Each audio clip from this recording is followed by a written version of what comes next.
Alors, je vais me présenter déjà, je m'appelle Jérôme Monet, je suis donc originaire de Dijon. J'habite à Nantes depuis maintenant 15 ans et donc je suis médium, cartomancien, j'aime tirer les cartes, hein, mais c'est pas du tout mon truc. Moi, je préfère être dans le direct. Voilà, je fais des lives très régulièrement sur Facebook.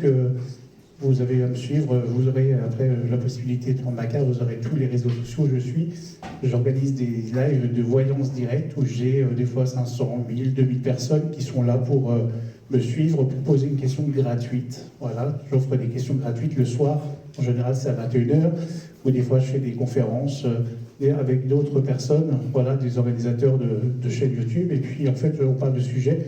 En ce moment, ce qui revient, c'est tout ce qui est exorcisme, puisque je suis exorciste depuis très longtemps, mais je suis un vrai exorciste, puisque j'ai été formé par un prêtre exorciste, intégriste, je précise sur le côté intégriste, parce que j'ai tous les rituels de ce domaine en latin. Voilà, je travaille qu'en latin principalement, et donc tous les 3-4 mois, je pars à la source, qui pour moi est important, puisque je repars à Jérusalem, voilà, pour me reconnecter avec l'énergie mariale ou christique. Voilà. Et puis je vais dans un autre lieu qui s'appelle San Gioviani Rotondo. Pour ceux qui connaissent, on retrouve le Padre Pio, qui est mon guide spirituel depuis quelques années maintenant, et puis de plusieurs vies antérieures, puisque j'ai fait de la régression spirituelle, et je me suis son disciple depuis des milliers d'années, puisque comme vous savez, donc c'est un autre sujet, hein, la régression. On a tous des vies antérieures, et ces vies antérieures, eh ben, on les travaille. Voilà. Et donc, j'ai sorti un oracle qui s'appelle l'oracle de Padre Pio. J'en ai sorti 3, en fait, pour l'instant. Et l'oracle de Padre Pio est très tranchant. Quand j'ai besoin d'avoir une réponse directe, bah, il est tac au tac. Pour ceux qui connaissent Padre Pio, je vais faire une petite aparté, puis après, on passera à autre chose. Mais Padre Pio, c'est le moine, vous le connaissez, un peu barbu, un peu rondouillard, franciscain capucin, et il fait partie de ce que l'on appelle de l'ordre des franciscains. Donc, il a été stigmatisé par le Christ, il a eu l'énergie, il a eu les stigmates aux pieds, aux mains, il a eu la couronne d'épines, mais ça, il ne le montrait pas. Et puis, surtout, la transpersion avec la lance, quand Jésus il a été crucifié, on lui a percé le cœur pour voir s'il était bien mort, donc il a la lance. Pour ceux qui souhaitent aller le voir, allez-y à San Gioviani pour aller voir sa dépouille. Et quand vous le êtes devant, en fait, il vous regarde toujours, forcément. Il a toujours les yeux qui vous surveillent. C'est un super lieu, allez voir si vous avez envie de vous reconnecter à l'énergie du Padre Pio, n'hésitez pas à aller le voir. Il vous accueillera avec les bras ouverts. Donc on va rentrer vivement dans le sujet. Alors faites bien attention dans ce sujet. Il faut faire attention à bien faire la différence entre un exorcisme et quelqu'un qui nettoie votre maison. Parce que c'est pas du tout la même vibration, c'est pas du tout la même énergie. L'exorcisme, c'est la personne, normalement c'est que les prêtres qui font de l'exorcisme, mais il y a quelques élus qui sont formés secrètement pour justement aider les prêtres qui ont beaucoup de travail. Parce qu'il faut savoir que depuis quelques années, le démon est en train de remonter à la surface. Alors on l'appelle le diable, on l'appelle le démon, comme on a envie de l'appeler, ou le bas astral pour être plus intéressant. Voilà. Donc c'est quelqu'un qui, ce sont les énergies qui remontent à la surface et qui prennent des possessions chez des êtres humains. Voilà. Comment savoir que si on est possédé, eh bien, est-ce qu'il y a des gens qui savent comment on est possédé? Alors, il faut savoir que quand on est possédé, le démon rentre en vous. Alors, on parle souvent de schizophrènes. Les schizophrènes sont souvent diagnostiqués schizophrènes, mais on voit que ce n'est pas ça du tout. Les schizophrènes sont très réceptifs à tout ce qui est énergétique. Beaucoup de gens qui sont malades vous disent « j'ai une entité qui est accrochée à moi ». Effectivement, il y a beaucoup de schizophrènes qui sont possédés. Voilà. Et la possession, le seul moyen de faire, c'est de faire un exorcisme. Vous pouvez retrouver dans la presse, sur Internet, tous les rituels pour faire de l'exorcisme. Effectivement, vous allez dans les librairies ésotériques, vous allez à la FNAC, vous allez dans le rayon spirituel, spiritualité, qu'est-ce que vous tombez dessus? Vous tombez sur un livre sur les grands exorcismes. Alors faites attention. Voilà, il y a l'abbé Julio aussi qui travaillait beaucoup avec les grands exorcistes. Hein. Il a des manuels et des bouquins sur l'abbé Julio. Il faut faire attention vraiment parce qu'il faut en prendre et en laisser. Un prêtre qui va vous recevoir devra vous faire un entretien d'environ 2 heures pour justement connaître votre personnalité, pour vraiment pousser justement dans l'entretien de vous dire est-ce que vous êtes possédé ou pas, ou est-ce que c'est juste un nettoyage du corps éthérique à nettoyer. Ça va vous expliquer tout un protocole. Mais les personnes qui sont possédées, vous allez voir, vous avez la voix qui change, vous êtes accroché, vous avez un boulet toujours, et puis vous êtes toujours négatif. Parce qu'il y a eu beaucoup de gens qui sont négatifs et qui attirent le négatif. Si vous restez positif, vous changez le taux vibratoire, et le taux vibratoire, il monte, et il explose comme différemment. J'ai ressenti dans l'assemblée qu'il y a quelqu'un qui a eu un problème avec une entité du bas astral, je ne sais pas d'où ça vient, mais je pense que ça vient par là-bas. Et j'ai ressenti une pression, voilà, de quelqu'un qui est monté en pression et qui a du mal à extérioriser. Donc il faut extérioriser les choses. Ensuite, après cet entretien, le prêtre décidera s'il doit participer ou si vous devez faire un exorcisme pour dégager tout ça. Il faut savoir que c'est très hard, hein, ne regardez pas le film de l'exorcisme, hein. C'est pas du tout le même vibratoire. Hein. Voilà, c'est quand on voit le film, voilà. Mais en fait, un prêtre se fait toujours aider par 2 assistants parce que le démon, il a une force surnaturelle et en fait, la personne peut monter en lévitation puisque l'exorcisme se pratique allongé. Donc, il est tenu et en fait, le prêtre récite un peu tous les protocoles. Il y a un ancien, il y a d'ailleurs une personne dans le sud de la France qui les pratique. Il est passé à la télé il n'y a pas très longtemps, il y a un petit moment, avec des longs cheveux bouclés, il se faisait passer pour un prêtre exorciste d'une église, je ne sais plus comment ça s'appelle, et en fait il pratique des exorcismes, il a la tenue blanche, l'aube blanche, etc., etc., et en fait il pratique ce genre de choses, et il y a beaucoup de gens qui sont accompagnés, donc quand on fait un exorcisme, on doit être 3 au moins pour tenir la personne, parce qu'elle a une force démoniaque qui ressort. On les appelle, vous connaissez un petit peu le nom de chaque démon, hein. Lucifer, Belzébuth, les princes de l'enfer, etc., etc. Voilà, donc il faut bien se protéger. Il faut surtout faire attention à qui vous êtes et ce que vous dégagez aussi. On va faire une parenthèse aussi sur les pratiques, voilà, des petites choses, des gens qui pratiquent l'écriture automatique, qui pratiquent le Ouija, par exemple. Alors aujourd'hui, les gens qui vont pratiquer le Ouija, vous allez chez Pickwick, vous allez à la FNAC, vous allez à Cultura, vous allez dans tous les magasins, où ils vendent aujourd'hui des planches de Ouija pour les enfants, pour initier les enfants à faire du Ouija. Pour ceux qui ne connaissent pas le Ouija, c'est une planche où il y a toutes les lettres de l'alphabet, le oui, le non, les chiffres, et puis c'est une larme. C'est une larme voilà, qui se déplace, vous mettez la main dessus, vous faites appel à l'esprit, et puis l'esprit il va se déplacer à travers les portes. Faites attention à ça, parce que si vous savez que vous n'êtes pas protégé, ou si vous ne faites pas ça avec quelqu'un qui soit initié sur ce genre de pratique, vous ouvrez une porte, et c'est comme ça que le diable il rentre dans votre maison et qui vous empêche d'avancer finalement. Et puis normalement, il faut savoir une chose, c'est que les vraies planches de Ouija doivent être fabriquées avec du bois qu'on utilise pour faire les cercueils. Du chêne, de l'être, enfin bon bref. C'est les vraies planches. Parce qu'aujourd'hui, c'est tellement fait avec ce qu'on veut. Voilà. Il y en a qui font de l'écriture automatique, c'est pareil.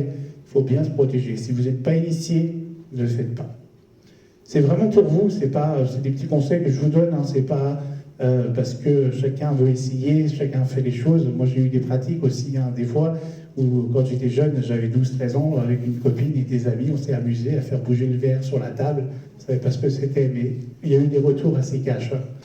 On a ressenti que le verre il a cassé, et puis ça a bougé dans la maison pour dire je suis là, C'était au début de mon évolution spirituelle, puisque j'ai commencé vraiment à travailler en ésotérique, dans la spiritualité à partir de 20 ans. Et dans ma vie avant, je voulais devenir prêtre. Je voulais rentrer chez les bénédictins, justement. Bénédictins, c'est les moines noirs, et c'est l'ordre justement de Saint-Benoît. Et Saint-Benoît, qui est-il? Eh bien, c'est celui qui vous aide justement à faire tout ce qui est travail de magie noire, de enlever la médaille de Saint-Benoît. Vous avez les petites médailles qu'il faut que vous portiez pour vous protéger.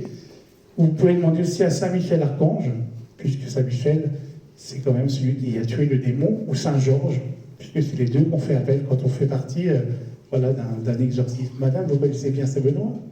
Madame avec les lunettes. Vous connaissez Saint-Benoît? Je vous ai vu parler de la médaille. Je suis allée 2 fois faire une retraite et peindre des icônes. D'accord. Et c'était quoi comme abbaye? Timadoc. Ah, je ne connais pas. C'est du côté de Pontivy. D'accord. Moi, je connais que l'abbaye de Solesmes, dans la Sarthe, et puis l'abbaye de Foucronvaux, qui est donc une abbaye bénédictine dans l'Indre, voilà, et ils chantent le grégorien, voilà. Timadoc aussi. Ouais, je ne connais pas. Ça sera peut-être une prochaine excursion. Entre Pontivy et Josselin. D'accord. Ici, vous avez Notre-Dame d'Auray, hein, en lieu de pèlerinage pour ceux qui souhaitent aller recevoir un peu des énergies mariales ou de Sainte-Anne. Voilà. Il faut aller à Notre-Dame, quoi. Notre-Dame, moi j'appelle Notre-Dame, mais voilà. Et le live y suit, hein, il y a 80 personnes sur le live en plus. Voilà. Et donc, Saint-Benoît, c'est le protecteur. Si vous avez besoin de faire appel à lui, vous avez toutes les prières à Saint-Benoît pour vous protéger contre tout ce qui est les forces du mal. Donc, n'hésitez pas à l'utiliser, à l'appeler, voilà, à vous procurer des médailles aussi. Hein, vous pouvez les trouver dans les boutiques ésotériques. Et autrement, vous pouvez aussi acheter des pentacles de protection de l'abbé Julio, puisque l'abbé Julio, il a toute une série de pentacles. Et il y en a un spécialement pour les désenvoûtements, tout ce qui est vous protéger des ondes négatives.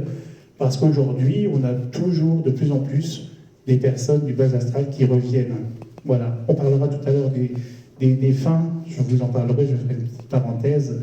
Mais là, pour l'instant, on parle surtout de bien vous protéger, soit Saint-Michel, soit Saint-Benoît, soit Saint-Georges.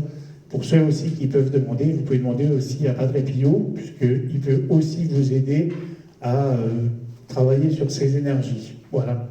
Padre Pio, c'est celui qui il a quand même annoncé à Jean-Paul II qu'il serait prêtre et qu'il serait aussi, il serait surtout pape, voilà, qu'il aurait eu des attentats. Alors, quand on parle, souvent, on dit que dans la religion catholique, on ne devrait pas avoir de spirituels ou de gens médiums, mais il faut savoir que le premier à être médium ou magnétiseur, ben, c'est le Créateur, c'est-à-dire Jésus. Et après, on cache, justement, comme Sainte Jeanne d'Arc, tout ça, tous ceux qui ont eu des visions, on les a mis dans les abbayes, on les a mis dans les cachots pour justement les empêcher d'avancer et surtout les empêcher de vivre et de révéler un peu les choses.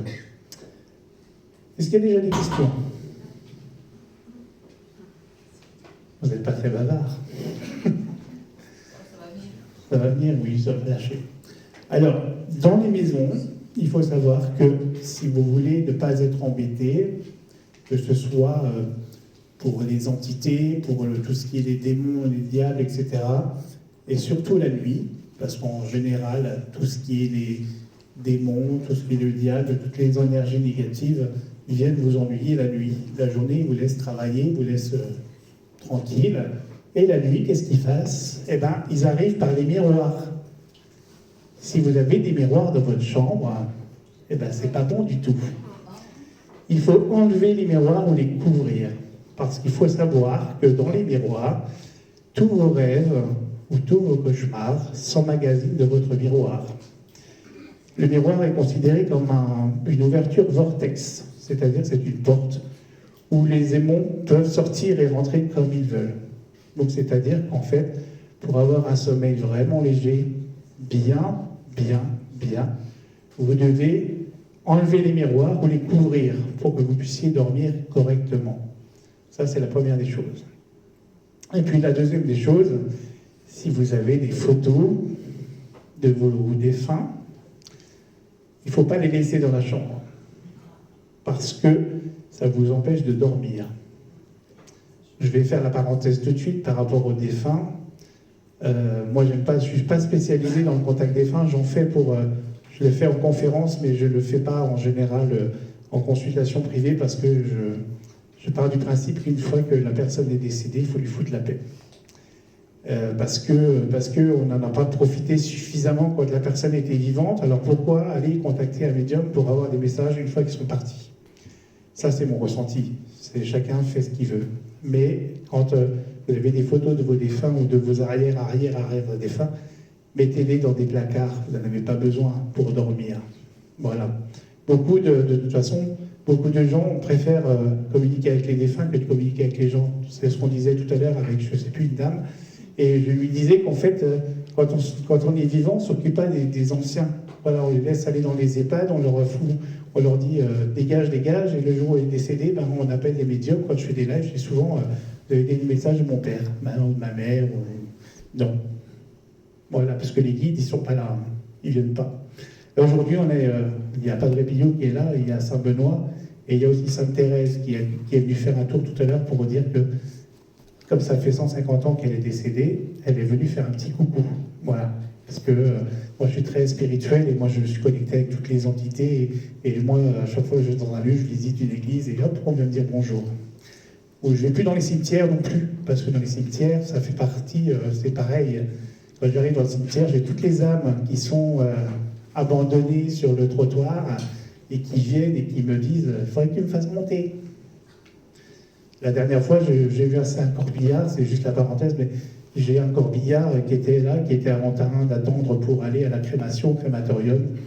Et donc la personne du corbillard qui ouvre la porte, qui tire un peu le volet où il y avait le cercueil, et en fait je voyais l'entité qui était accrochée encore, qui sortait du cercueil, et qui était encore accrochée à la patte de la personne. Elle n'arrivait pas à se décrocher comme un boulet. Donc elle m'a demandé elle me voit, elle me dit, vous pouvez m'aider? Je l'ai aidée, mais ça faisait 2 jours qu'elle était accrochée, qu'elle n'arrivait pas à partir. Donc j'ai fait le travail qu'il fallait, je chante de la musique grégorienne, des paroles en latin, parce que moi je parle beaucoup en latin, et je l'ai aidée à partir. Elle est montée vers la lumière, et puis elle était tranquille, elle est venue me remercier, mais quand j'arrive dans les cimetières, c'est pour ça que je ne vais plus dans les cimetières, c'est pareil dans les églises, hein. Quand j'arrive dans les églises, ben, il y a encore les âmes qui sont encore là, malheureusement. Hein. Aujourd'hui, il y en a de moins en moins, oui.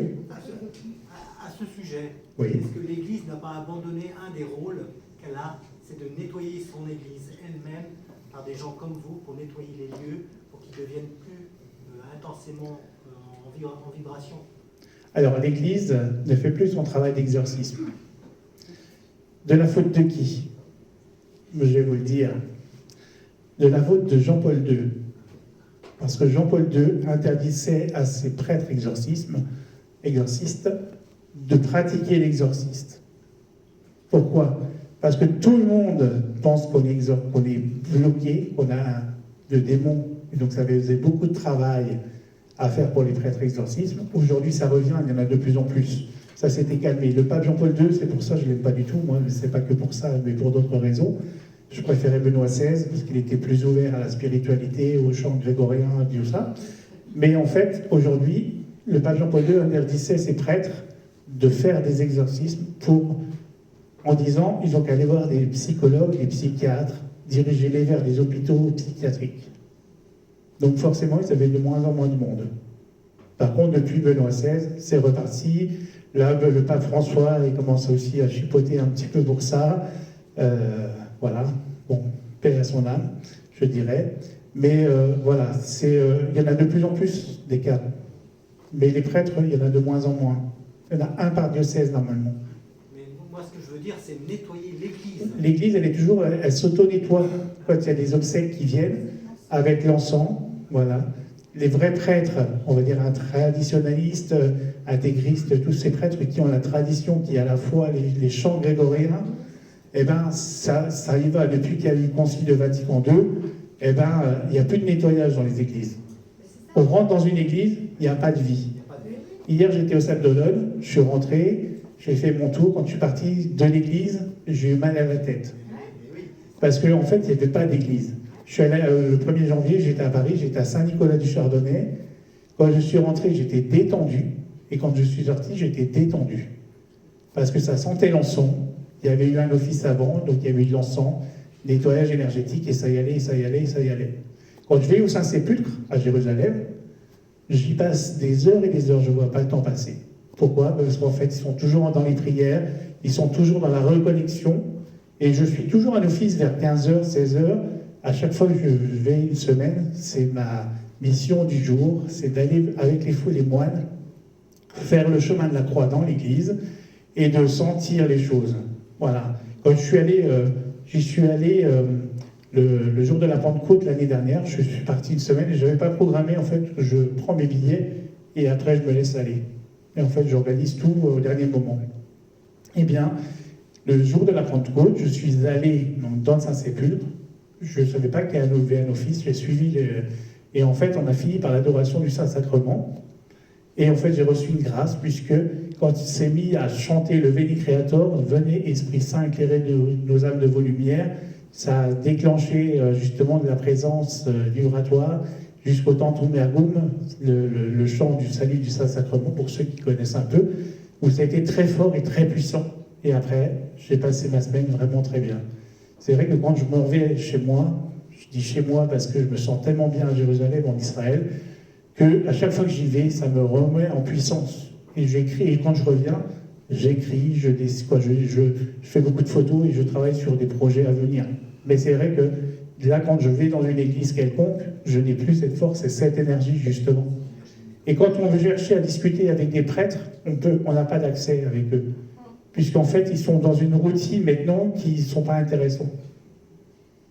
Quand je pense... Je pense à Sainte-Anne-d'Auray, il y a tellement de lamentations, de pleurs, que les prêtres ne font pas le nettoyage rituel quotidien. Les gens viennent déverser leur peine. Bah c'est pareil à Lourdes. Oui, c'est pareil à Lourdes. Je vais faire juste la parenthèse de Lourdes, mais à Lourdes, il n'y a plus d'apparition mariale. La Vierge Marie n'apparaîtra plus jamais à Lourdes. Elle l'a décidé. Je vais vous donner un petit message aussi en direct que j'ai reçu à Jérusalem, justement par Notre-Dame, puisqu'il y a son tombeau aussi, à 500 mètres, à 1 kilomètre de celui du Christ. Elle m'a confié et elle m'a dit que c'est elle qui allait venir sauver le monde. Ce n'est plus les prophètes de diverses religions qui vont venir réapparaître sur ce monde. La seule et unique personne qui réapparaîtra, c'est la Vierge Marie. Puisque dans toutes les religions, elle apparaît comme la mère du Sauveur. Donc forcément, à un moment donné, elle a dit qu'elle reviendrait. C'est pour ça que le pape François a fait en sorte que la Russie soit protégée par le cœur immaculé de Marie. Parce qu'en fait, c'était demandé dans un des secrets de la Vierge de Fatima, au Portugal, on lui a demandé de mettre sous la protection de la Vierge la Russie. Ce qui n'avait pas été fait. Si, par exemple, aussi le pape Pie XII, qui a mis le dogme de l'Assomption, qui a créé le 15 août, c'est parce que c'était une demande qui a été faite. Toutes les protections, toutes les énergies mariales, aujourd'hui on emploie plus le temps d'énergie mariale que des énergies christiques. La Vierge, elle apparaît dans partout, Medjugorje, Fatima, là où vous voulez, à Paris, pour ceux qui connaissent Paris. Pour ceux qui connaissent la rue du Bac, allez au 51 rue du Bac. Voilà, vous arrivez, Catherine Labouré, qui a reçu les apparitions mariales, voilà, on lui a demandé de frapper une médaille, la médaille miraculeuse. Ô Marie conçue sans péché, priez pour nous qui avons recours à vous. Voilà. Et il faut faire toujours la prière à Notre-Dame. Dans les exorcismes, on finit toujours par la prière à Notre-Dame. Quand on fait un exorcisme, on appelle Saint Michel Archange, on a tous les psaumes. Alors je ne vais pas détailler l'exorcisme parce que ça reste personnel, mais c'est surtout important d'avoir cette foi, de garder la foi. Que vous soyez juif, allemand, arabe, catholique, la seule chose qu'on vous demande, c'est d'avoir votre foi à l'intérieur. Moi, je suis catholique, mais j'ai la foi en moi. Spirituelle, voilà. Et c'est vrai que la spiritualité avec la religion, on disait que ça ne semblait pas, mais finalement, ça s'ensemble très bien. Beaucoup de religieux sont très spirituels. Les grands messages qui ont été donnés par des médiums. C'est ça? Et par qui? Par là-haut. Oui, par là-haut. Voilà, qu'on appelle Dieu ou qu'on appelle l'Éternel, on s'en fout. Voilà. Regardez Moïse quand il est arrivé devant le feu ardent. C'est vrai qu'on le sujet c'était l'exorcisme, mais finalement on passe sur d'autres choses et c'est beaucoup mieux. Eh bien, en fait, Moïse, quand il est arrivé devant le buisson ardent, que Moïse lui a demandé comment on devait l'appeler. Il a dit, vous m'appelez, je suis moi. Je suis, vous m'appelez comme vous voulez. Que ce soit d'une religion ou d'une autre, c'est vous qui allez l'appeler comme vous avez envie de l'appeler. Ayez juste, la seule chose qui est demandée, c'est d'avoir du respect pour ce qu'il y a au-dessus. En vous voyant, alors moi je vous vois, je vais vous raconter, c'est ce que je racontais ça à midi à la table, J'ai fait une séance d'hypnose régressive spirituelle avec quelqu'un que c'est moi qui dirigeais un peu la séance. Et à un moment donné, elle m'a demandé d'aller voir si je pouvais rentrer en contact avec Marie-Madeleine. Vous connaissez un peu Marie-Madeleine, vous savez qui elle est. Voilà, c'est la première femme de Jésus. On a beau dire que Jésus était unique, mais il n'était pas unique, il avait une femme. Et pourquoi il a pris Marie-Madeleine? Puisque c'est une ancienne prostituée. Mais il était très amoureux, hein, puisque dans l'hypnose régressive qu'on a parlé, on a rencontré Marie-Madeleine. Voilà, on lui a posé des questions pour que cette personne puisse avancer sur sa vie aujourd'hui. Parce que c'était important pour elle, parce qu'il faut savoir que tout ce qui vous arrive en négatif aujourd'hui, ou tous les blocages que vous avez, viennent de vos vies antérieures. Ça, l'Église n'en parle pas, mais on peut remonter dans vos vies antérieures, dans votre âme. Et on communique avec votre âme et on arrive à avoir des informations.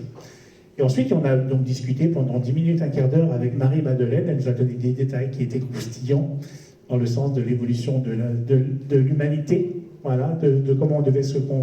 Et elle a dit, il faut vous accrocher. Elle a souffert, elle, en attendant Jésus, et en voyant qu'il a été crucifié, qu'il a vécu ça, etc., etc. Et en fait, elle lui a dit, voilà, ayez la foi. Et après, en continuant, on lui a demandé avec qui on pouvait communiquer à Marie-Madeleine, puisqu'on demande toujours à l'âme avec qui elle veut communiquer. On est rentré en contact avec Jésus. Il n'est pas resté longtemps, hein. Il est resté 5 minutes. Il lui a dit, vous êtes sur la bonne voie, faites les choses comme vous devez faire, et ne souffrez pas comme moi j'ai souffert, crucifié, flagellé, etc., etc. Quand vous allez sur Saint-Sépulcre, quand vous rentrez et que vous faites le parcours du chemin de la croix, on ressent la puissance énergétique de ce qu'a vécu Jésus sur le mont. Alors pas le mont des Oliviers, parce que le mont des Oliviers c'est en face, Jérusalem avec le Golgotha, là où il a été crucifié, etc. Et tout le parcours est en train de charger en énergétique. Hein. Quand vous rentrez au Saint-Sépulcre, vous rentrez comme si vous étiez à la maison.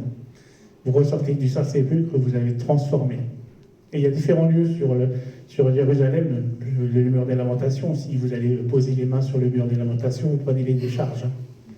Ou si vous allez sur la mosquée, sur la mosquée dorée, sur l'esplanade, c'est pareil, hein. Vous avez des sensations différentes. Mais dans les 3 lieux cultes divins, on est complètement emmené là où ça doit aller. Ensuite, effectivement, vous demandez, donc pour revenir à l'exorcisme, vous demandez à Saint-Michel de faire le travail. Ça dure à peu près entre 2 et 3 heures. Une séance peut durer 10 heures. Tant que le diable n'est pas parti, parce qu'il s'accroche. Vous savez, le diable, il part avec le nom de Jésus, il le blasphème, il lui dit des pires mots d'amour. Effectivement, ce n'est pas des mots d'amour, mais il essaie de bien le détruire. Il dit des très mains, des sales mots. Voilà. Et puis après, on ne veut plus de... Non, c'est moi. Non, la bougie. Ah, non. La bougie s'est éteinte. On a perdu la mèche. Tant qu'on perd pas le fil. Non, mais bon, quand on parle de choses qui dérangent, vous voyez, il est en direct. C'est pas le signe, il est bien là. Pourtant, la bougie, elle est protégée par un ange, mais finalement, c'est pas tellement beau. Hein. On a de la présence. Mais bon, ça va aller vite régler. Est-ce qu'il y a des questions? Monsieur, vous rigolez pourquoi? Pourquoi vous rigolez?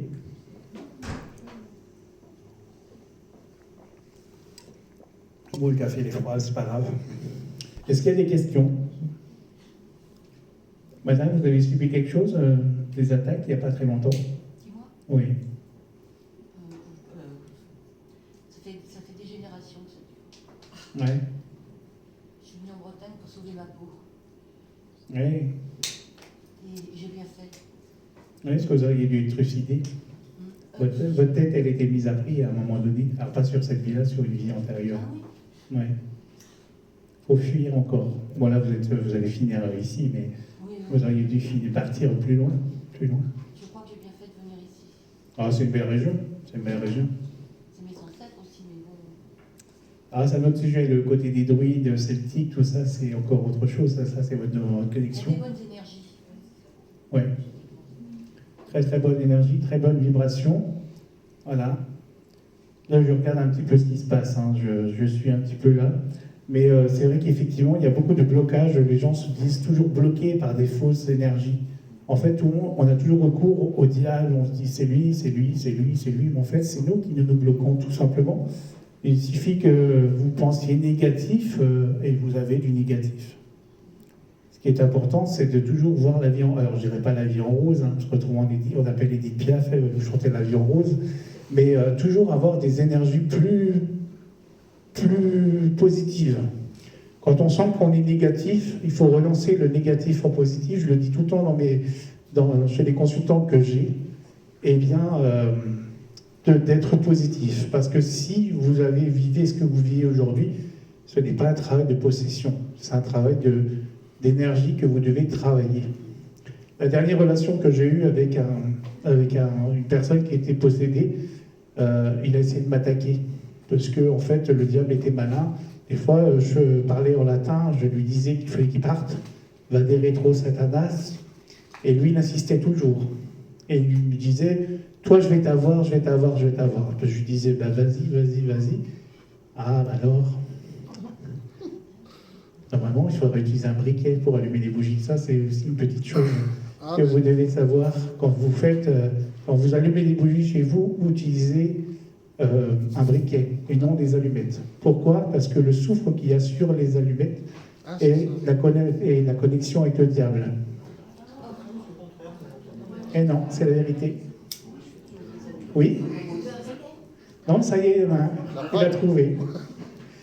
Il faut savoir, en fait, quand vous allumez une bougie, utilisez le briquet. Parce que le soufre qui assure le bois de l'allumette est symbolisme justement pour le diable. Ça fait une porte-ouverture. Voilà.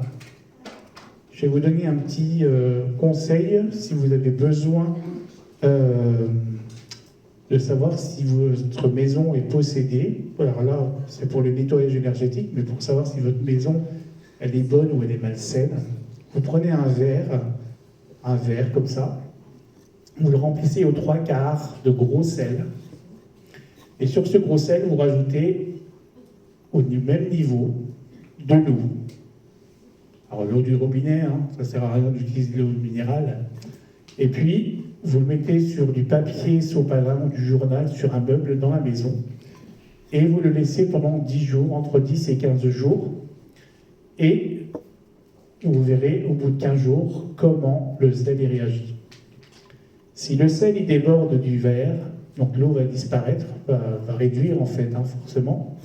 Si vous le faites surtout en plein été, ça va vite sécher, s'évaporer, et en fait le sel va travailler. Si le sel y déborde et qu'il agit, donc c'est-à-dire que votre verre il soit vraiment pris par le sel, vous savez que votre maison, elle est à nettoyer. Et ensuite, vous faites, alors je ne dirais pas que vous faites appel à quelqu'un pour vous nettoyer parce que vous êtes capable de le faire. À part si c'est vraiment que le verre est vraiment pourri, dégueulasse, etc. Là, il faut faire appel à quelqu'un. Mais c'est très simple. L'encens pontifical, c'est des grains. C'est mieux le grain que le bâton. Un chardon ardent. Alors effectivement, quand on fait, ça fait de la braise, mais ça pue. Vous mettez de l'encens sur la braise. Et ensuite, vous passez dans toute la maison. Vous pouvez utiliser de la sauge. Moi, je trouve que la sauge, ça pue. C'est mon avis personnel. J'aime pas la sauge. Parce que c'est le bois, c'est le bois que vous brûlez avec les feuilles. Quand vous achetez les morceaux, c'est vous brûlez le bois. Ça pue. Et ensuite, vous le passez à travers toute la maison. Après, vous pouvez réciter le Notre Père, le Dieu vous salue Marie, ou même le jeu Croisant Dieu. Voilà, vous faites les prières, ou le psaume 50 aussi. Le psaume 50, c'est un psaume de délivrance. Et toujours un chant d'action de grâce pour finaliser. Donc dans le 31 décembre, par exemple, dans les églises où il y avait la messe en latin, on utilisait le Te Deum.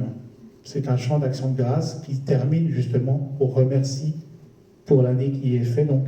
Et après, vous recommencez une autre expérience, 10 jours, 15 jours, pour voir si tout est parti. Alors, il y en a qui utilisent aussi du Palo Santo. Moi, je n'en utilise pas trop, mais après, chacun son truc. Moi, j'utilise des grains. À l'époque, quand je voulais rentrer chez les frères, je vivais chez mes parents, j'étais jeune, et mon père, il me disait « Oh, c'est dégueulasse, ça pue l'église !» Ma mère est très spirituelle, mon père il devient en vieillissant, mais voilà, ils m'ont envoyé des petites vannes comme ça. Bon, c'est vrai que quand je vais chez eux, maintenant j'en utilise plus. Parce que, voilà. Ensuite, vous pouvez faire l'expérience de bougie noire et de bougie blanche. Alors je précise, la bougie noire, elle doit être teintée à la masse. Alors quand je dis teintée à la masse, c'est pas une bougie blanche entourée de cire noire, c'est de la bougie noire, intérieure, extérieure.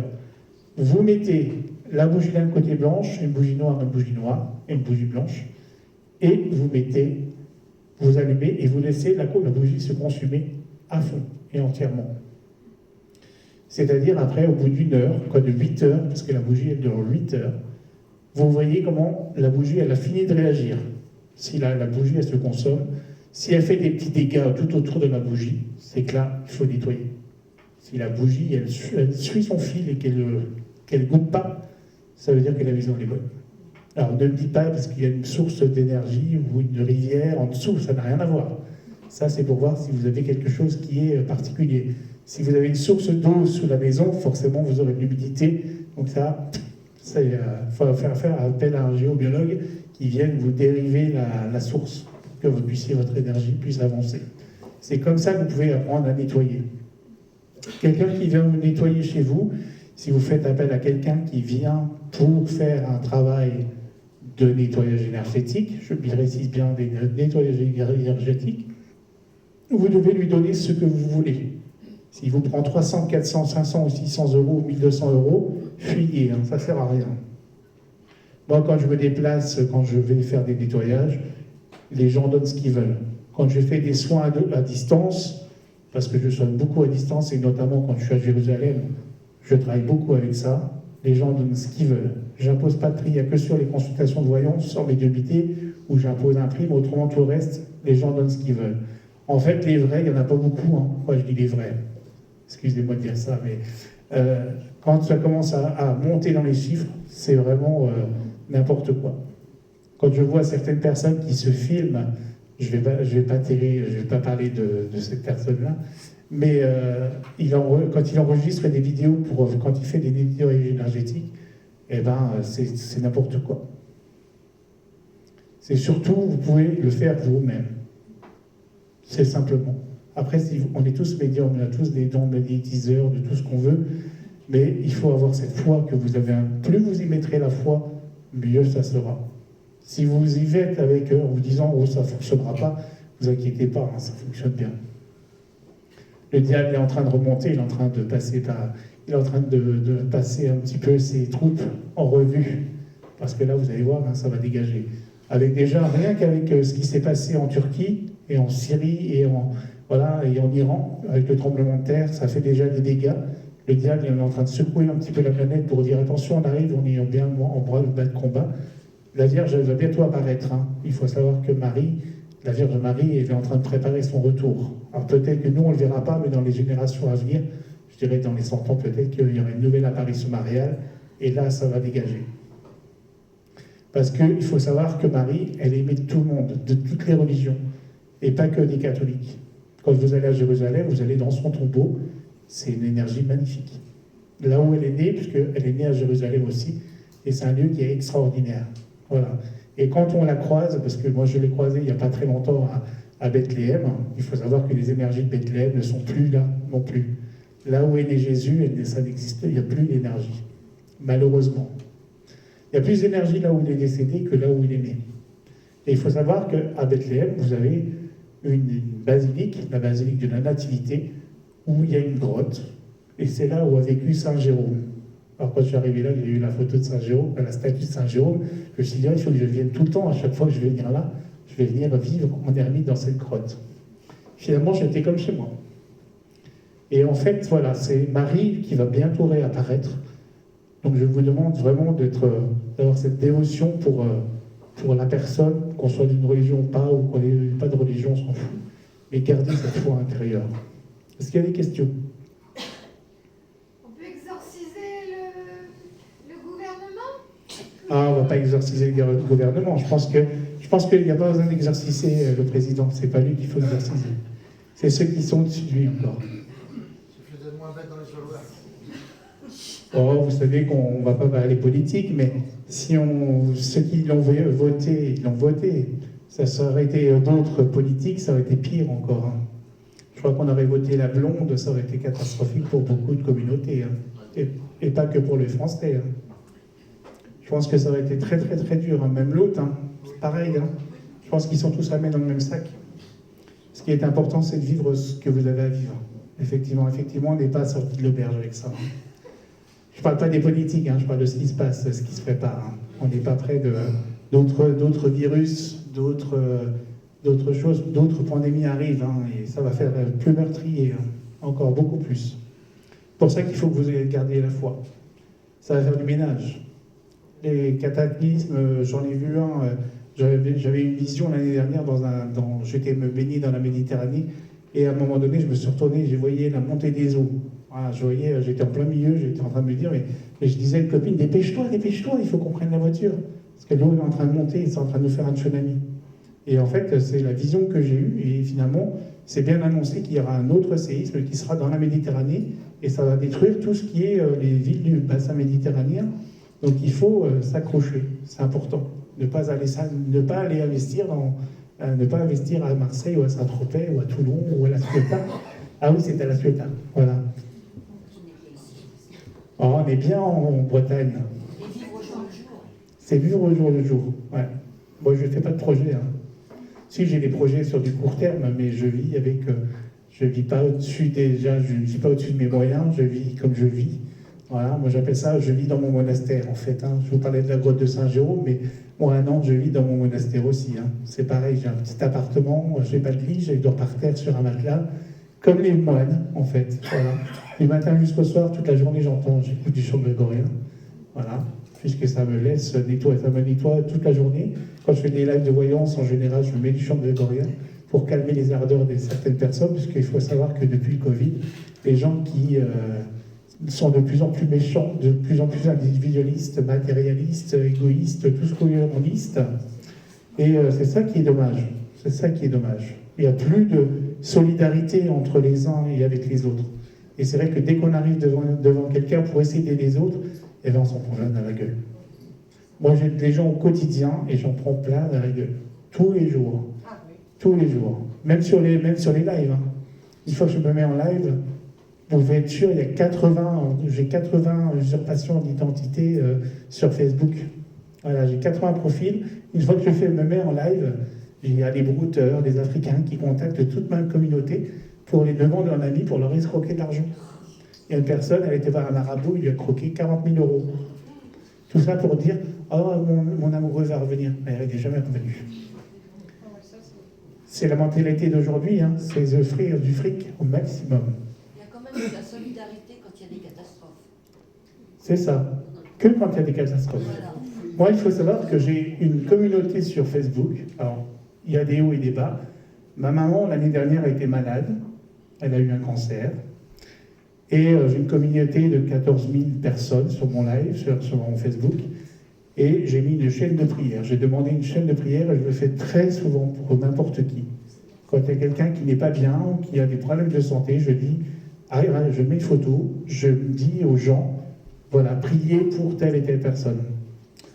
Mes parents, ma maman a été malade, j'ai fait bouger mon réseau. Je ne demande jamais rien à personne. Je pars du principe qu'on n'est jamais mieux servi par soi-même et il ne faut jamais rien attendre de personne. Et bien en fait, j'ai mis la photo de ma maman et puis j'ai demandé une prière aux gens. Et bien aujourd'hui, elle est en rémission. Elle s'est battue, mais ce qui a été fait, la chaîne de prière qui a été faite, a été aussi intense. Et là, je vois quand les gens ne sont pas bien, ils viennent me voir en privé, ils m'envoient leurs photos, je le mets sur mon mur et je demande une chaîne de prière et ça fonctionne. Ça fonctionne. Mais c'est pas partout pareil. Je sais donner, mais de temps en temps, j'aime bien recevoir pour aider les autres. Pas pour moi, je m'en fous. Effectivement, on vit à travers vous, chacun dans la solidarité des gens, on doit s'écouter, on doit être ensemble. Et après, on avance comme ça, les mains dans les mains. Pourquoi je suis arrivé aujourd'hui ici? C'est parce qu'en fait, Sylvie, elle m'a découvert sur mon Facebook. Et donc, c'est elle qui est venue me voir pour me demander si j'étais prêt à venir à Vannes pour faire une conférence. Donc c'est pas moi qui ai contacté l'association pour me présenter. C'est pareil avec à côté, là, j'ai pareil avec Hubert, c'était pareil. Ça a été un échange, c'est lui qui est venu me voir. Voilà. Et puis j'ai quelqu'un que je connais depuis 15-20 ans, voilà, et qui m'a suivi depuis mes débuts, depuis que j'habite à Nantes. Et finalement, elle est là aujourd'hui. Voilà, donc c'est tout un enchaînement en fait qui fait que les rencontres ne sont pas du hasard. Si aujourd'hui vous êtes là, c'est qu'il y a une raison. Je suis peut-être là pour vous apprendre des choses et puis surtout qu'il y ait des échanges. Voilà, c'est surtout ça qui est important. Et puis après, de la communication, du dialogue. Et puis c'est surtout, ça crée des liens, justement. Quand on est... puis j'ai une communauté, il faut dire que j'ai une communauté. Alors, comme je dis souvent, j'ai deux communautés. J'ai la communauté des gens très spirituels, d'un certain âge. Et puis après, il y a tous les dérivés. Alors, quand je dis dérivés, c'est pas méchant, mais où on se lâche, où les gens se lâchent. Alors, on parle de trucs qui ne sont pas très catholiques, mais bon, ça fait de l'humour, ça équilibre. Voilà. Est-ce qu'il y a des questions? Monsieur, vous avez des choses à dire maintenant? Si, je ressens que vous avez quelque chose à dire. Dites-moi, Jérôme, vous parlez tout à l'heure des bougies. Ça, je le fais, Oui. Mais est-ce qu'il faut les nettoyer avant? Ah non, on ne les nettoie pas. On les met comme ça? On les met comme ça. D'accord. En fait, alors vous pouvez les faire bénir, l'eau bénite, vous pouvez acheter, il y a un manuel qui s'appelle, c'est le livre de l'eau bénite. Voilà, vous pouvez lui demander, hein, il pourra vous le procurer. On a le même fournisseur. Pour monsieur, là, à Hubert. Vous pouvez lui demander si vous avez, il a une boutique à l'Alester, donc vous pouvez aller le voir, voilà, pour acheter. Il y a de la Ceuta, les bougies. Oh, il y a moins loin maintenant. À Saint-Goustan. Je ne connais pas. À Saint-Goustan, côté de Ouais, une usine de bougies. D'accord. Où ils font que des bougies pleines. Et des veilleuses? Ils font des veilleuses aussi? À côté du petit port de Saint-Goustan, à Auray. D'accord. Il y a une boutique spécialisée qui vend des bougies. Ouais, on en a une à Nantes aussi. Ils avaient une grosse usine où ils vendaient plein de trucs. Voilà. Malheureusement, c'est dommage.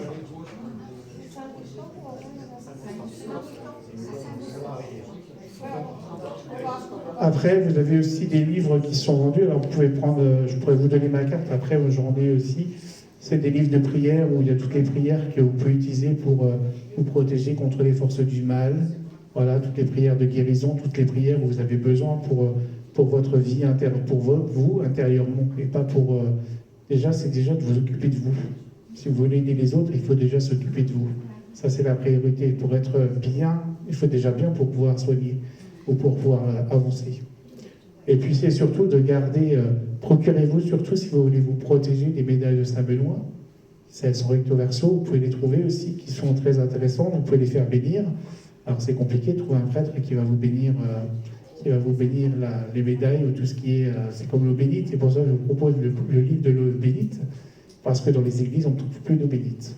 Je vais faire une parenthèse aussi, si vous allez à Lourdes, ne prenez pas des bidons d'eau, ça ne sert à rien, puisque ce n'est pas de l'eau de Lourdes, ce n'est pas de l'eau de la source. En fait, c'est de l'eau de robinet de la ville de Lourdes. En fait, il y a 25 ans, 30 ans, quand vous alliez à Lourdes, vous aviez des robinets qui étaient complètement dans la montagne, et c'était le circuit qui était relié directement à la source. Aujourd'hui, il n'y a plus d'eau de Lourdes. C'est comme les bougies, Ouais. je suis allée il n'y a pas très longtemps, Ouais. les bougies, elles sont même pas consumées. Ouais, mais c'est pareil à Jérusalem. Ils les font faire fondre. À Jérusalem, il faut savoir que quand vous mettez des bougies, alors il faut savoir qu'il n'y a pas de bougies veilleuses à Jérusalem. C'est des toutes petites bougies, toutes fines, comme on trouve dans toutes les églises. Vous avez à peine posé votre bougie qu'un prêtre orthodoxe arrive avec son sac poubelle, il rafle toutes les bougies qui sont déposées, et hop, il les fout à la poubelle. Voilà. À Lourdes, quand les bougies ne sont pas consommées, et elles sont mises dans des chariots, soit c'est stocké pour faire brûler, ça c'était il y a 20 ans, aujourd'hui, elles sont renvoyées à l'usine pour la refonte, et c'est reparti pour une rebrûlée. Donc c'est dommage. Hein. Notre-Dame-d'Auray, c'est différent. À Sainte-Anne-d'Auray, c'est différent parce qu'elles sont brûlées au fur et à mesure. Mais dans des grands lieux comme justement à Lourdes, Fatima, je crois que c'est pareil, ou c'est peut-être différent, je ne sais pas, mais à Lourdes, c'est comme ça. Par contre, quand vous allez à Padre Pio, vous allez allumer des bougies à Padre Pio, elles restent allumées. Et il faut savoir aussi que dans les églises, maintenant, ils les éteignent la nuit, pour éviter les feux d'église. Alors moi, je les achète, et puis en fait, je les fais brûler chez moi. Voilà. Comme ça, je suis sûr qu'elles sont brûlées, et qu'elles ont la durée, surtout la neuvaine. 9 jours, si vous devez la laisser 9 jours dans l'église, bon, ça ne les éteigne pas, mais c'est les petites qui éteignent. Pour faire du sel béni, c'est pareil, hein, vous achetez, il y a des protocoles. Hein. Vous pouvez, alors n'allez pas sur Internet pour chercher les protocoles de bénédiction du sel, mais vous pouvez trouver en faisant justement de l'eau bénite, puisque la consécration de l'eau bénite, c'est déjà, on consacre le sel, on consacre l'huile, il peut y avoir de l'huile aussi dans l'eau bénite, puisque à la veillée pascale, dans le temps, c'était le protocole, c'était la grosse jarre d'eau bénite, la bougie, le cierge pascal, le sel, l'huile, le Saint-Crème, entre guillemets. Et en fait, c'était comme ça qu'on préparait l'eau bénite. Aujourd'hui, il n'y a plus d'eau bénite dans les églises. Ça revient, les bénitiers sont remplis, mais on a du mal à en trouver quand même. Hein. Ouais. Autrement, il fallait du côté de Brest. Il m'a parlé d'un lieu où j'irai peut-être un jour. Hein. Grésilène. C'est ça, Grésilène? Oui, c'est ça. Après, vous pouvez les trouver, les protocoles, hein, il n'y a pas de problème. Par contre, les mieux, c'est de les reciter en latin. Si vous voulez travailler sur les protocoles, travaillez avec du latin. Ça monte plus en puissance. Parce que le Notre Père, avec le tutoiement, merci. Oui, mais bon, c'est plus facile. Quel don il faut avoir pour être exorciste? Alors, quel don? Il n'y a pas de don. Vous êtes élu ou pas élu.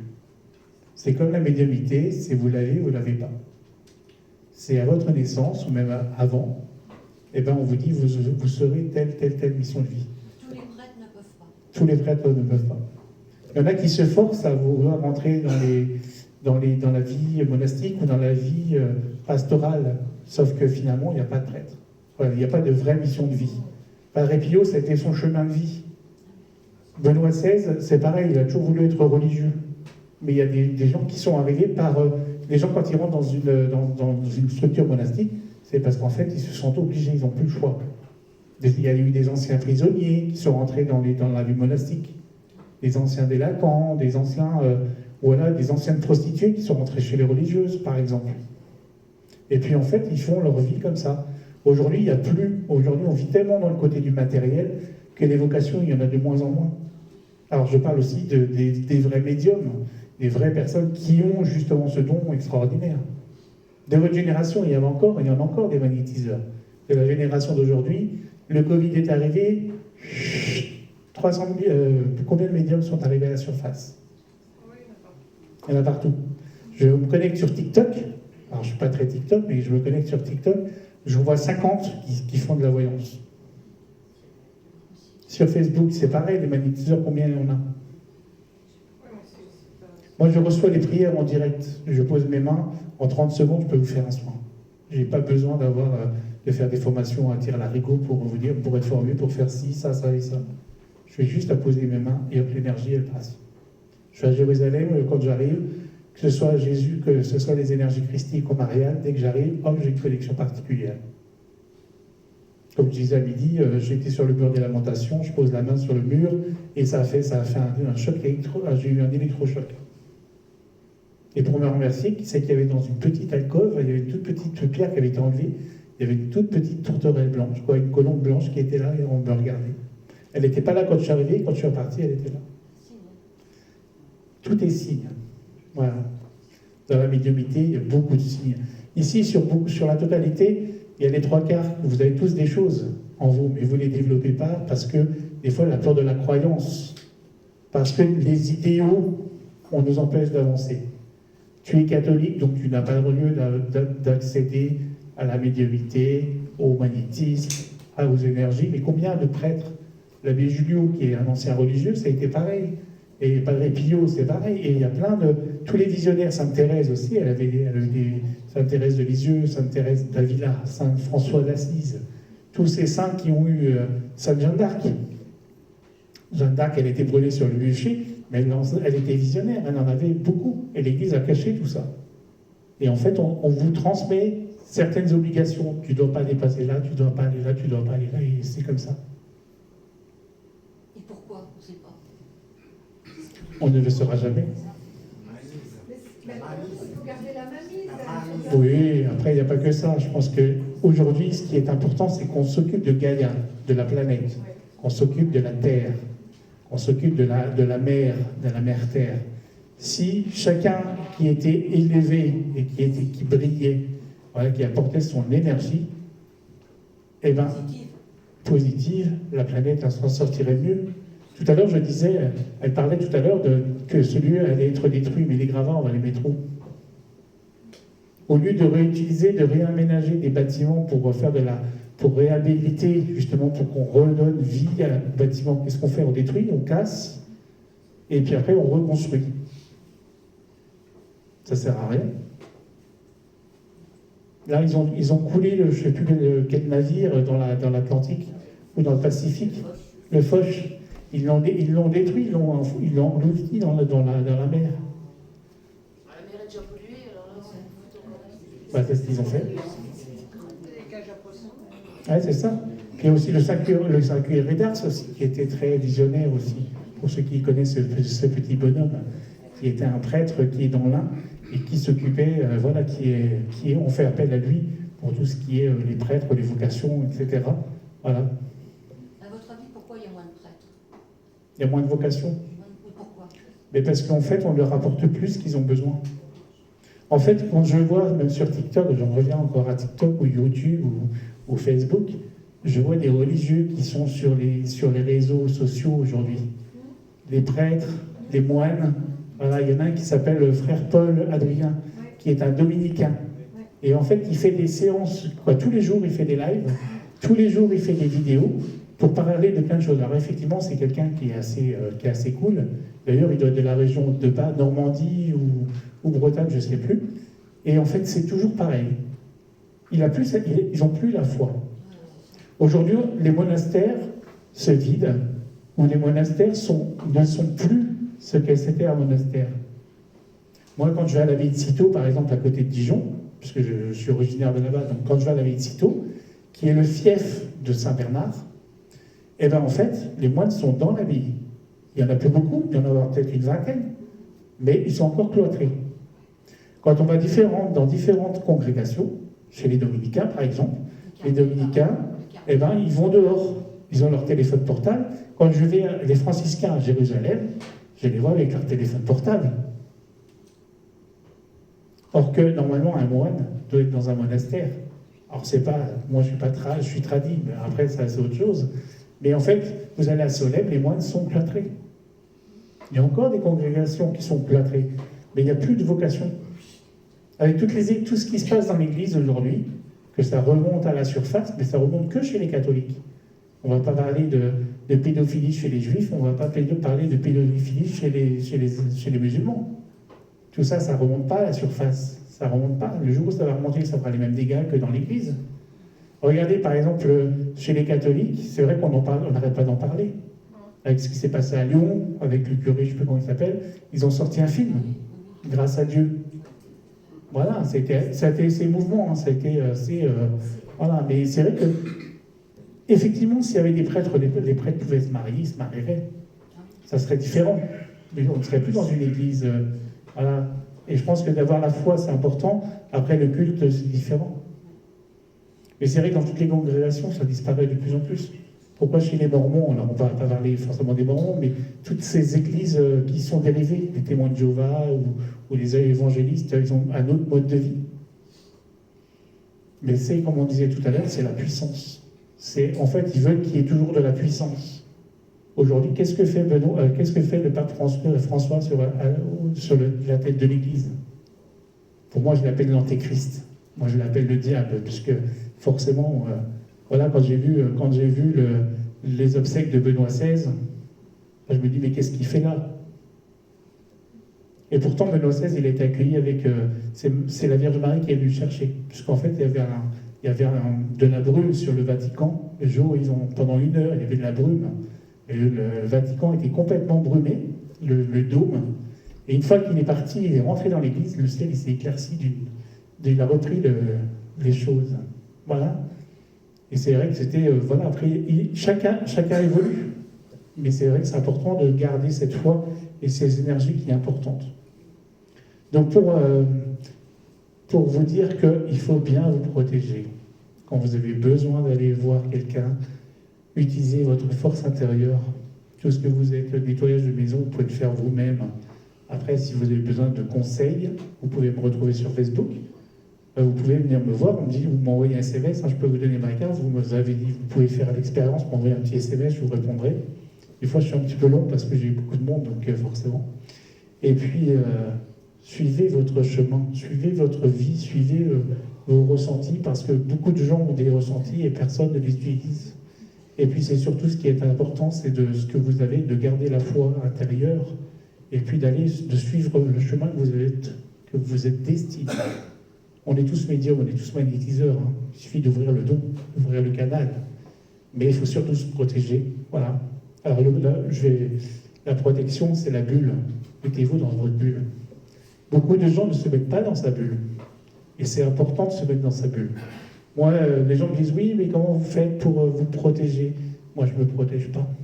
Ce qui doit arriver arrivera. Des fois, quand j'ai des merdes, ça s'accroche, je fais une petite prière et hop, je me dis, allez, tu dégages. La nuit, par exemple, je dors et à 4h, 5h du matin, je sens quelqu'un qui me tire la couette. Pourtant, je vis tout seul, hein, il n'y a personne, je n'ai pas de chat, je n'ai pas d'animaux, mais il y a quelqu'un qui me tire la couette, ou des fois, il y a des gens qui me chatouillent. Ou des fois, j'entends mon prénom, ou des fois, j'ai l'eau du robinet qui s'ouvre à 3-4h du matin pour me dire, on est là. Voilà. Oui. Oui, et puis j'ai souvent un malin qui vient me faire chier, qui vient m'ennuyer. Moi, je le connais, hein, je l'ai déjà rencontré. Hein. Lors d'un exorcisme, là, la petite histoire, c'était une personne qui avait... elle était jeune, elle avait 15 ans, et sa maman s'inquiétait pour elle.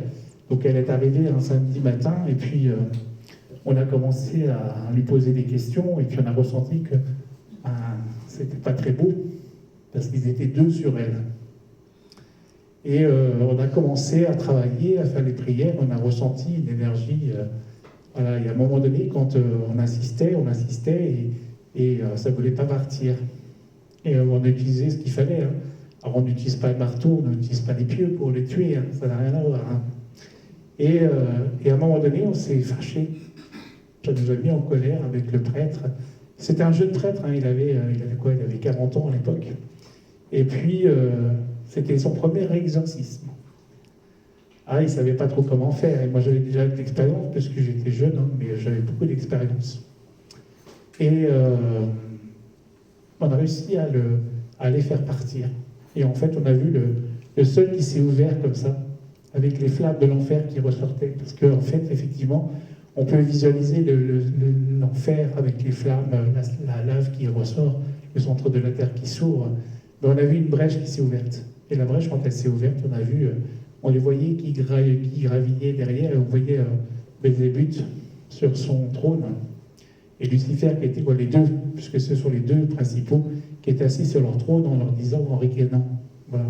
On a réussi à les faire partir comme ça. Et on a vu la petite fille qui s'est transformée et qui est redevenue toute belle, bien lumineuse, parce qu'en fait, le teint, quand on voit que quelqu'un est exorcisé, le diable en elle, elle est toute blanche. Elle est meurtrie et on voit le caractère qui change un petit peu. Et en fait, ça a fait du mal. Voilà. Et c'est vrai que ça a été une belle énergie. On a eu une belle énergie après. Elle nous a remerciés. Elle nous a, nous a pris dans ses bras pour nous dire merci, parce que ça faisait quelques années qu'elle n'arrivait pas à se sortir de ce mal-être, justement. C'est épuisant, hein. Ah, ça l'a fatiguée. Ça nous a épuisé. J'ai mis 3 jours avant de me remettre. Mais il y a des fois, ça passe très vite. Puis il y a des fois, c'est long. Ça dépend de la puissance de l'entité qui est sur vous. Hein. Si vous avez un diable qui est fort, c'est ça qui est problématique, hein, justement. Mais il faut bien se protéger. Voilà. Et puis c'est surtout, il y a beaucoup de pratiques négatives du côté des îles, en fait. Les pays d'Afrique du Nord aussi, alors toute l'Afrique, mais principalement en Afrique du Nord, principalement aussi... au Portugal. il faut savoir que les Portugais sont des adeptes de magie noire, de sorcellerie et tout ça. Il faut le savoir parce qu'en fait, c'est une ancienne colonie qui était... donc, il faut savoir que le Portugal a été une colonie du Maroc. Réunion. Donc, ouais. Mais le Canada, le Portugal, parce qu'ils ont beaucoup de pratiques, ils utilisent tout ce qui est magie noire, sorcellerie, donc du lundi au samedi.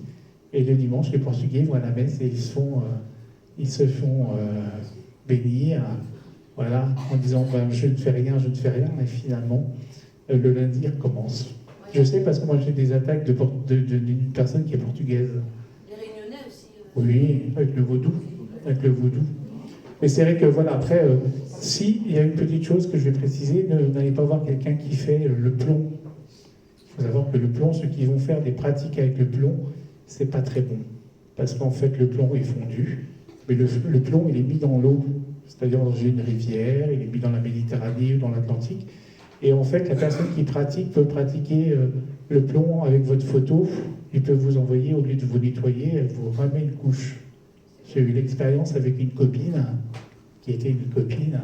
Je lui ai envoyé du monde et à un moment donné, je me suis aperçu que certains de mes consultants sont revenus me voir en me disant « Mais Jérôme, on est allé voir un tel et elle nous a, depuis qu'on l'a vu, ben, on n'a plus notre vie positive. » Une personne qui s'est chopé un cancer suite à un nettoyage au plomb. Et en fait, elle faisait. Donc, il faut savoir que le plomb, quand vous faites le plomb, ce sont des prières avec Allah, donc les prières un peu coraniques, etc.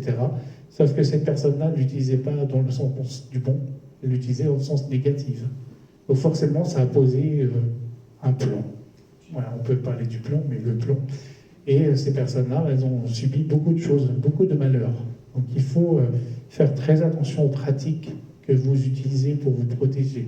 Comme les meilleures pratiques, c'est comme la prière de Saint-Benoît, porter une médaille de Saint-Michel, Saint-Georges, voilà, et après demander une protection. Faites vous-même votre petite bulle de protection, mettez-vous dans votre petite bulle. Demandez tous les matins. Voilà, c'est surtout affirmez-vous en étant positif tous les jours, et vous verrez que vous allez aller mieux dans votre tête. Voilà. Et reprenez surtout goût à la vie, c'est important. Si vous n'êtes pas dans cette voie-là, vous allez tout ce que vous arrivez à mettre en négatif, vous aurez toujours du négatif. Il y a des gens qui ont nous plomber le moral. Bien sûr. Il faut les envoyer promener. Non, mais j'ai le cas avec un voisin qui a un cancer.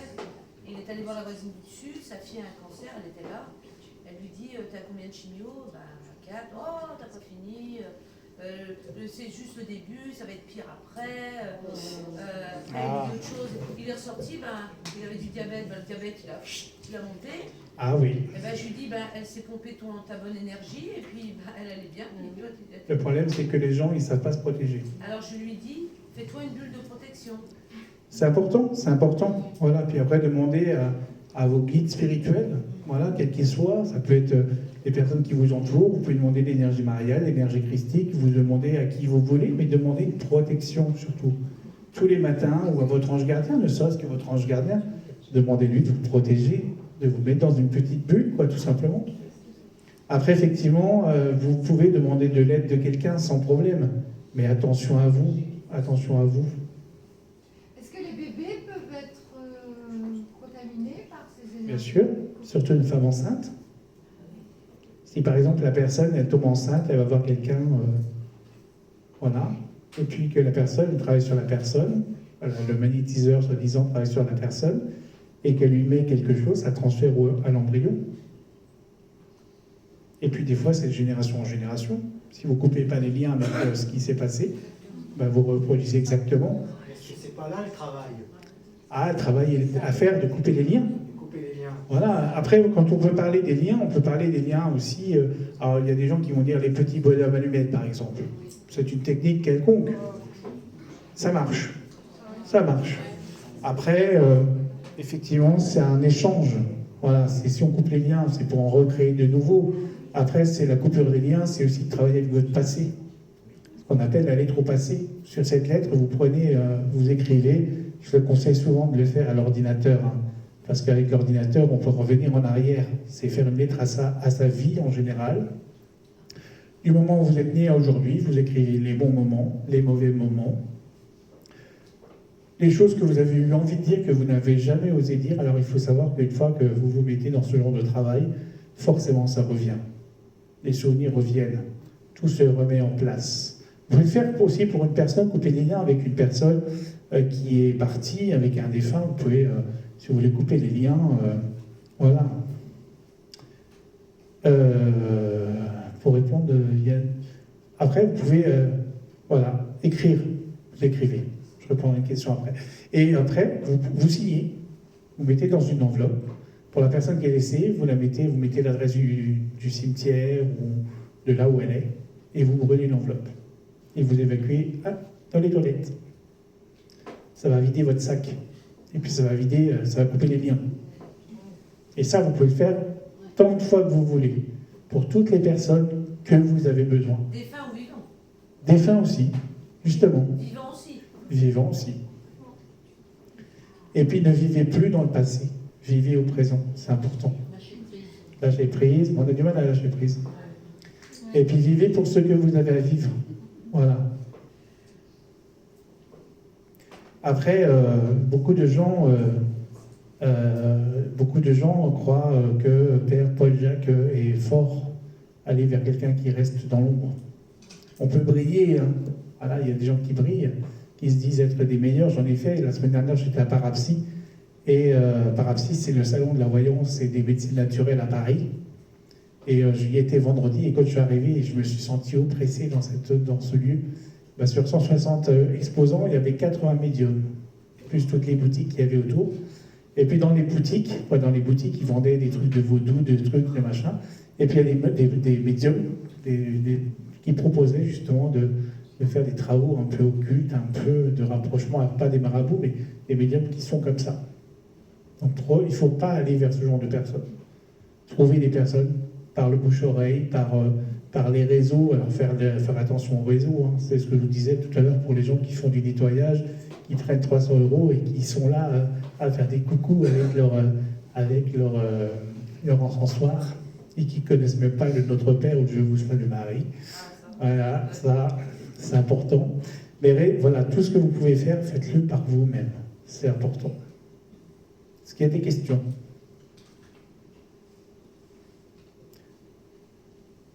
Bon, je pense que ça va être bientôt l'heure de faire une pause, c'est ça?